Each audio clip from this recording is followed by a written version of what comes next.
दिल्ली की रानी। एक थी रानी।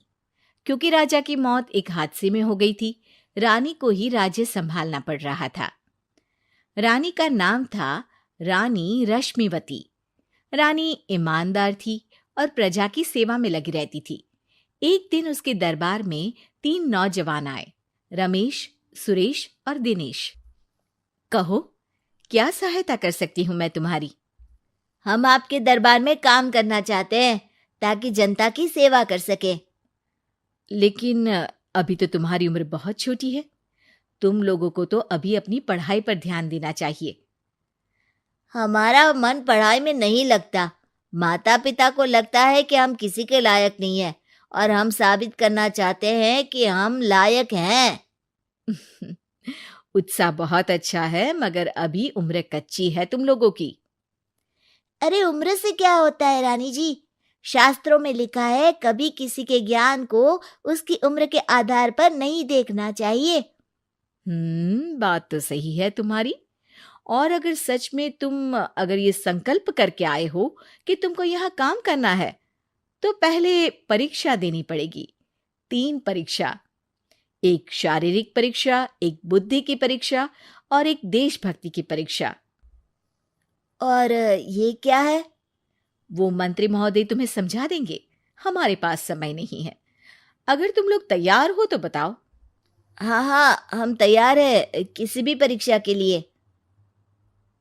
मैं भी तैयार हूँ कुछ भी कर गुजरने के लिए। तो ठीक है मंत्री जी, आप इन तीनों की परीक्षा कल से ही शुरू कर दीजिए। जो आ गया रानी साहिबा। अगले दिन से ही तीनों की परीक्षा शुरू हो जाती है।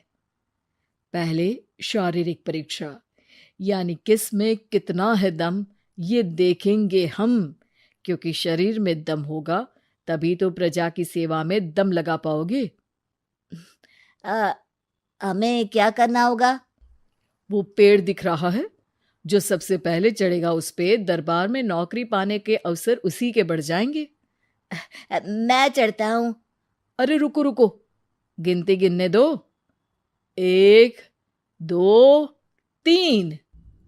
3 की गिनती के बाद रमेश और सुरेश भागकर पेड़ के पास गए, मगर दिनेश आराम से पेड़ के पास गया। जैसे ही रमेश और सुरेश आधे पेड़ तक चढ़ गए, दिनेश ने उन दोनों की टांग पकड़ के उन्हें नीचे गिरा दिया और खुद पेड़ पर चढ़ गया।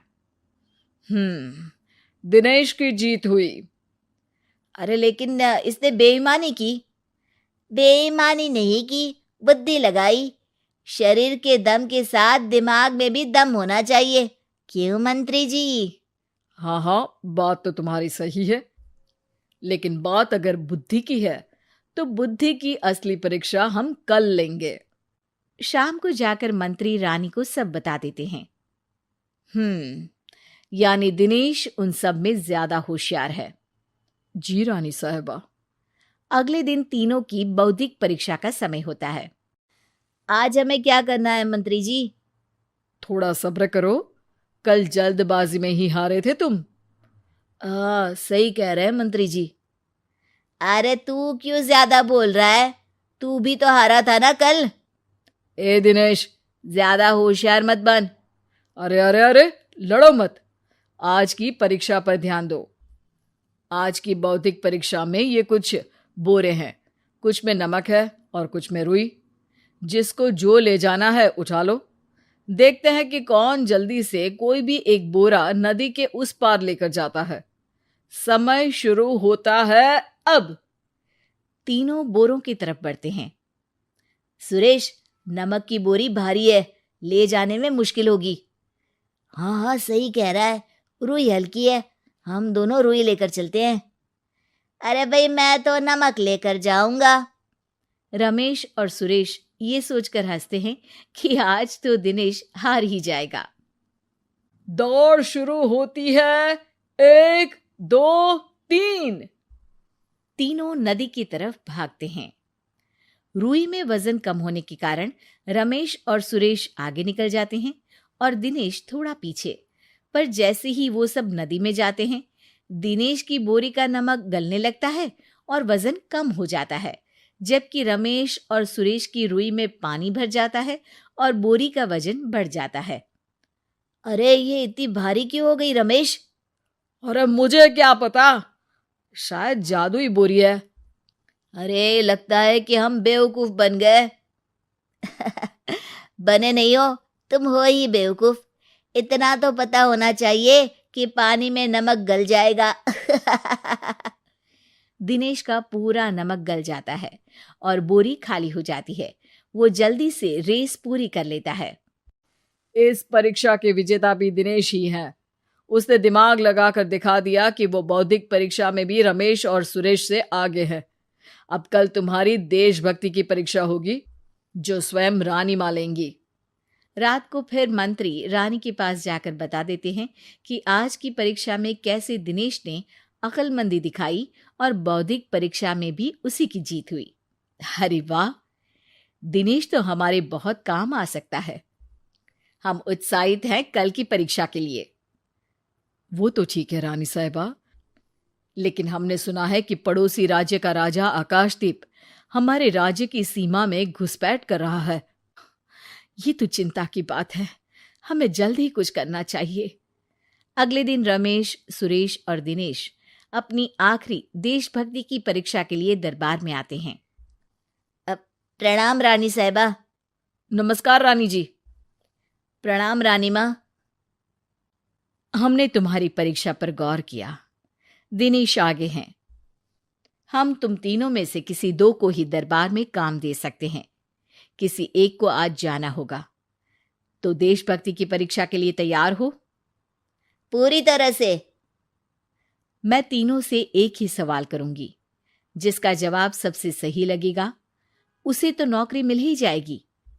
फिर दूसरे सबसे सही जवाब देने वाले को भी काम मिलेगा। आप लोगों का समय शुरू होता है अब। ज्यादा सोचने का समय नहीं होगा। जो मन में पहली बात आए उसका जवाब दे। तो सवाल यह है कि तुम इस मिट्टी के लिए क्या कर सकते हो? मैं इस मिट्टी को साफ रखूंगा। यहाँ के लोगों के भोजन की कमी को मैं पूरी करूंगा। मैं यहाँ के लोगों को गले लगा लगा के उनको खुशी दूंगा रानी माँ, और गरीबों के लिए घर बनवाऊंगा। मैं इस मिट्टी के लिए किसी की जान भी ले सकता हूँ रानी माँ। मंत्री, दिनेश को एक तलवार दो। जी रानी जी। दिनेश, पड़ोसी राज आकाशदीप की जान तुम्हारे हाथ में है। जाओ, अपना काम पूरा करो। आज रात को तुम उस पर हमला करोगे जब वो सो रहा होगा। दिनेश वहां से चला जाता है। रानी मां, ये आपने क्या किया? अभी किया नहीं है मंत्री जी। आप आकाशदीप को संदेशा भिजवाओ कि पड़ोसी देश का एक कातिल रात को उन पे हमला करेगा और दिनेश को पकड़वा दो। अरे, ये आप क्या कह रही हैं? और क्यों कर रही हैं आप ऐसा? राजा को लगेगा कि हमने उसकी मदद की, उसकी जान बचाकर। वो हमारे राज्य का पीछा छोड़ देगा और हमारा एहसानमंद हो जाएगा। और दिनेश का क्या होगा?